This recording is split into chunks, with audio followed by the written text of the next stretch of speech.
You are sitting across from someone who seems perfect, charming, confident, successful, but something feels off. There's a coldness behind their eyes, a calculation in their smile. Here's what nobody tells you. The most dangerous people you'll ever meet don't look dangerous at all. In the next few minutes, I'm going to reveal the 3 dark personality types that walk among us every single day, and by the end of this video, you'll discover which one might be hiding inside you. Fair warning, what you're about to learn cannot be unlearned. Let's begin. Picture this, it's 1513. Florence, Italy. A disgraced diplomat sits in a cold cell, falsely accused of conspiracy. His career is destroyed. His reputation, shattered. But instead of breaking, Niccolo Machiavelli does something unexpected. He begins to write.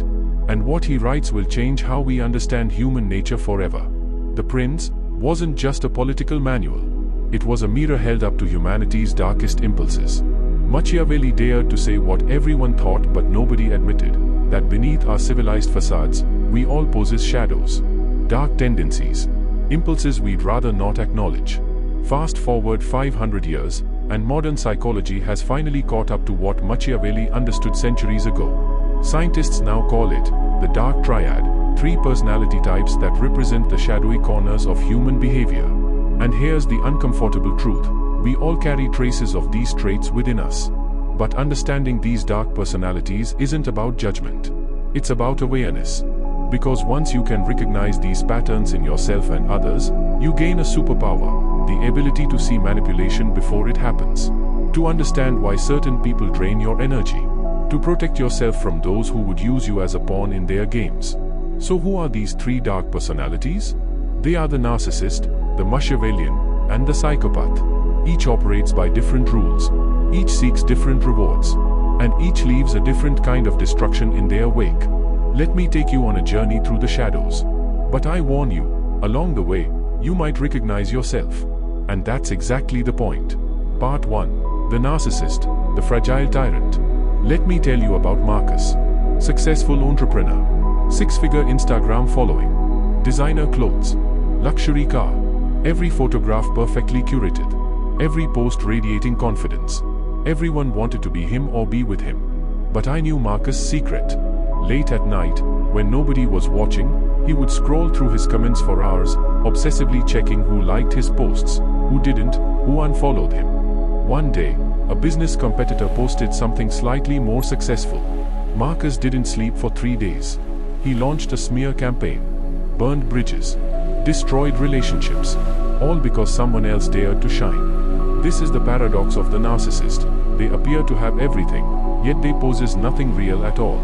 The narcissist's core wound. Here's what most people misunderstand about narcissists. They don't love themselves too much. They don't love themselves at all. Behind every narcissist is a terrified child who learned that love was conditional. That they were only valuable when they performed, when they impressed, when they achieved. So they built a golden statue of themselves and spent their entire lives worshipping it, desperately hoping others would worship it too. But it's hollow, a mask covering an endless void. How narcissists operate. The narcissist needs you in a specific way. Not as a person, as a mirror. Your job is to reflect back to them the image they desperately need to see. Brilliant, special, superior. When you do this, you are rewarded. They are charming, generous, attentive. You feel chosen. But the moment you fail to reflect properly, everything changes. Criticize them? You are an enemy. Succeed without them? You are a threat. Need attention for your own problems? You are selfish. The narcissist cannot tolerate a world where they are not the sun around which everything orbits. They manipulate through grandiosity. They tell you they are destined for greatness, and if you are lucky, you can ride along. They create a reality distortion field where their needs, their feelings, their dreams are the only ones that matter. And somehow, you find yourself believing it. The narcissist's weakness. But here's their fatal flaw. They are completely dependent on external validation. Remove the audience, and they collapse. Their entire sense of self requires constant maintenance from others. This is why narcissists surround themselves with enablers, yes men, people who will never challenge the illusion. They live in constant fear. Fear of exposure. Fear of abandonment. Fear that someone will see behind the mask and discover there's nothing there. This fear makes them vicious. They'll destroy you before letting you see them as ordinary. The cost they pay. The narcissist's tragedy is that they can never be satisfied. No amount of admiration fills the void. Every achievement becomes yesterday's news. They are trapped on a treadmill, running toward a horizon that never gets closer. They sacrifice genuine connection for admiration, love for worship, reality for the performance. And in their quiet moments, when the applause fades and the lights go down, they are alone with the one person they can never escape, themselves. And that person terrifies them. So ask yourself, do you need to be special, or are you comfortable being ordinary? Do you seek validation, or do you validate yourself? When someone criticizes you, do you defend or destroy? These are the questions that reveal whether the narcissist's shadow lives within you. Part 2. The Machiavellian, the master strategist. Now let me tell you about Sarah. You'd never suspect Sarah. She wasn't flashy like Marcus. She was quiet, thoughtful, always asking questions about you, always seeming so interested, so supportive. I watched Sarah navigate a corporate environment like a grandmaster playing chess. She never raised her voice, never drew attention to herself. But somehow, every promotion, every opportunity, every power shift worked in her favor. Colleagues would have conflicts, and Sarah would be there, offering sympathy to both sides, gathering information, positioning herself as the reasonable one. It took me 3 years to realize, Sarah wasn't lucky. She was orchestrating everything. Every conversation was reconnaissance. Every favor had strings attached. Every relationship was an investment portfolio. Sarah was a Machiavellian. The Machiavellian's philosophy. Unlike the narcissist who needs to be adored, the Machiavellian simply wants control. They understand something profound about human nature. Emotion is a weakness, and whoever controls their emotions controls the game. The Machiavellian sees the world as a chessboard. You are not a person to them. You are a piece, a rook, a bishop, a pawn. Your value is determined entirely by your utility. Can you open doors? Provide resources? Eliminate obstacles? Then you are valuable. The moment you can't, you are abandoned without a second thought. This isn't personal to them. It's just pragmatic. How Machiavellians operate. The Machiavellian's greatest weapon is patience. While the narcissist demands immediate worship and the psychopath acts on impulse, the Machiavellian plays the long game. They plant seeds months or years in advance. They build networks. They collect information. They wait. They are master manipulators, but not in obvious ways. They don't threaten or rage. Instead, they use subtlety. A suggestion here, a planted doubt there. They turn people against each other while remaining above the fray. They let others do their dirty work. Here's their signature move. They make you think it was your idea. Sarah never told her boss to promote her.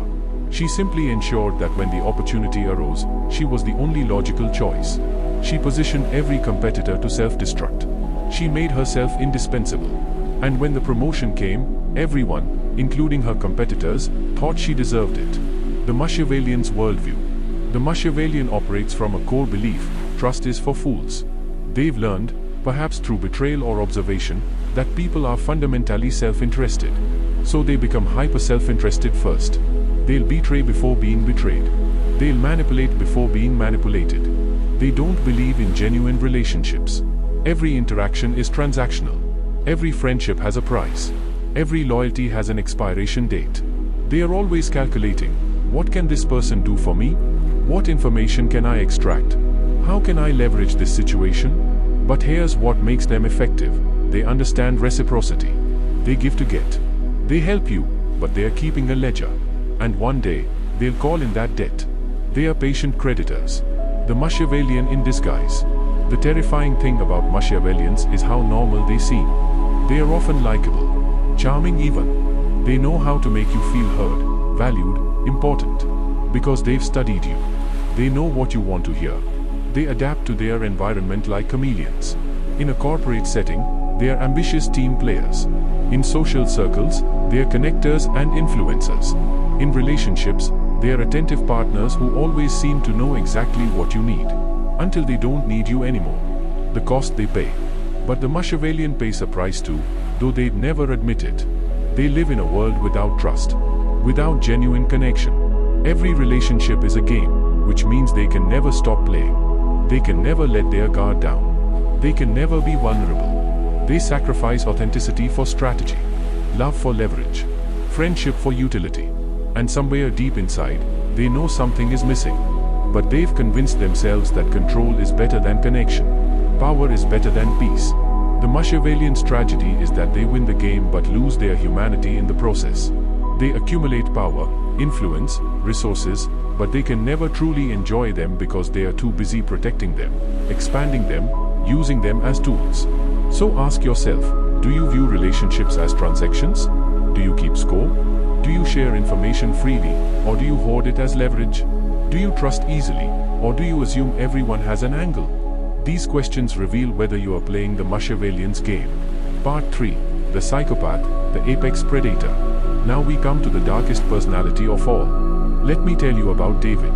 And I'm going to be honest, remembering David still makes my blood run cold. David was charming, magnetic even. He could walk into a room and own it within minutes. He told stories that captivated everyone. He seemed fearless. While others hesitated, David acted. While others worried about consequences, David simply did what he wanted. But there was something about his eyes. They were like looking into a void. And once you noticed it, you couldn't unsee it. David didn't empathize. He mimicked empathy. When he laughed at your jokes, the laugh never reached his eyes. When he comforted someone, it felt rehearsed, performed. David was a psychopath. And psychopaths are the most dangerous personality type of all. The psychopath's nature. Here's what separates psychopaths from narcissists and Machiavellians. They don't just lack concern for others. They lack the capacity for concern. Narcissists are fragile. Machiavellians are calculating. But psychopaths are empty. Neurologically, their brains are different. The parts responsible for empathy, guilt, and fear don't fire the same way. They don't feel remorse because they can't. They don't experience emotional connection because that circuitry simply doesn't exist in the same way. This gives them a terrifying advantage. They can do anything without the burden of conscience. How psychopaths operate. While the Machiavellian plays chess, the psychopath flips the board. They are impulsive, dominant. They don't build elaborate plans, they act on opportunity. They see what they want, and they take it. The consequences that stop normal people, the fear, the guilt, the social repercussions, none of that registers. They manipulate differently than narcissists or Machiavellians. The narcissist manipulates through charm and grandiosity. The Machiavellian through strategic deception. But the psychopath manipulates through dominance and intimidation. They find your weakness and exploit it without hesitation. David once told me something chilling. I don't understand why people don't just take what they want. All these rules, these feelings, they're just chains people put on themselves. To him, empathy wasn't a virtue. It was a handicap. The psychopath's advantage. In certain environments, psychopaths thrive. High-stress situations that paralyze normal people, psychopaths excel. They are not weighed down by anxiety or emotional attachments. They make decisions quickly, decisively, ruthlessly. This is why you find higher rates of psychopathy in certain professions, CEOs, surgeons, special forces, lawyers. They are not hindered by emotional connections. They can fire a loyal employee without blinking, end a relationship without grief, betray a friend without guilt. This freedom from emotional consequence makes them incredibly effective in competitive, cutthroat environments. They are also masters of superficial charm. Because they study emotions from the outside, they often perform them better than people who actually feel them. They say exactly what you want to hear because they've learned the script. They mirror your emotions back to you. You think you are connecting with them, but you are really just connecting with your reflection. The psychopath's mask. Most psychopaths aren't violent criminals. That's a Hollywood myth. Most are integrated into society. They are your coworker, your boss, maybe your partner. They've learned to wear a mask of normality so convincing that you'd never suspect. The functional psychopath understands that overt violence brings consequences. So they channel their predatory nature into socially acceptable forms. Ruthless business practices, emotional manipulation, strategic cruelty that never crosses legal lines but destroys people nonetheless. They are parasites in a way. They feed off the emotional energy of others without contributing any of their own. They take trust, loyalty, love, and give back empty performances. And they don't see anything wrong with this. To them, it's just the natural order, predator and prey. the cost they pay. But even the psychopath pays a price, though they don't recognize it as such. They are incapable of genuine connection. They can never experience the depth of love, friendship, or belonging that makes life meaningful. They are tourists in the land of human emotion, observing but never truly participating. They live in a flat, muted world. Yes, they are free from guilt and anxiety. But they are also free from joy, from wonder, from the profound satisfaction of genuine connection. They experience life in black and white while everyone else sees color. The psychopath's tragedy is that they don't know what they are missing. They think they've transcended weakness when really they've lost access to what makes us human. They are powerful but profoundly alone. And they lack the emotional capacity to even feel that loneliness. So ask yourself, do you feel genuine empathy, or do you perform it? Do consequences worry you, or do you simply calculate risks? Can you form deep attachments, or do relationships feel shallow and disposable? When you hurt someone, do you feel it, or do you simply understand intellectually that they are upset? These questions reveal whether the psychopath's shadow lurks within you. So here we are. 3 dark personalities. 3 different paths to power. 3 different costs. The narcissist trades authenticity for admiration and spends their life performing for an audience that's never satisfied. The Machiavellian trades connection for control and lives in a world where everyone is a tool and trust is a liability. The psychopath trades humanity for freedom and experiences a muted existence devoid of genuine feeling. But here's the question that matters. Which one are you? Be honest with yourself. Not which one sounds coolest or most strategic. Which one resonates when you read it? Which description made you uncomfortable because it hit too close to home? Maybe you saw yourself in the narcissist's need for validation. That hunger for likes, for praise, for being special.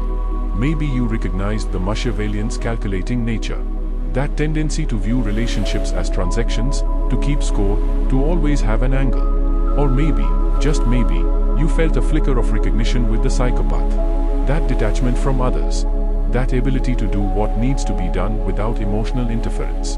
Here's the truth, we all have traces of these traits. The Dark Triad exists on a spectrum.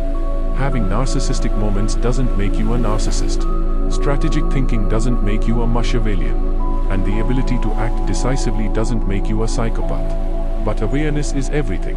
Because once you recognize these patterns in yourself, you have a choice. You can feed them, or you can transcend them. The narcissist can learn that they are enough without constant validation. The Machiavellian can discover that trust and vulnerability aren't weaknesses but strengths.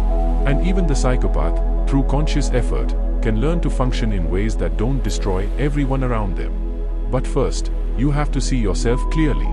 You have to look into the mirror without flinching. You have to acknowledge the shadows you carry. Because these dark personality types aren't just abstract concepts. They are people you know. They are forces shaping your relationships, your workplace, your life. And until you understand them, they have power over you. But now you know. You've seen behind the mask. You understand the games being played. And that makes you dangerous in the best possible way. Dangerous to manipulators who relied on your ignorance. Dangerous to the dark parts of yourself that operated in shadow. Machiavelli wrote, The Prince, in that cold cell 500 years ago as a guide to power. But perhaps his greatest insight wasn't about how to gain power. It was about understanding the nature of power itself.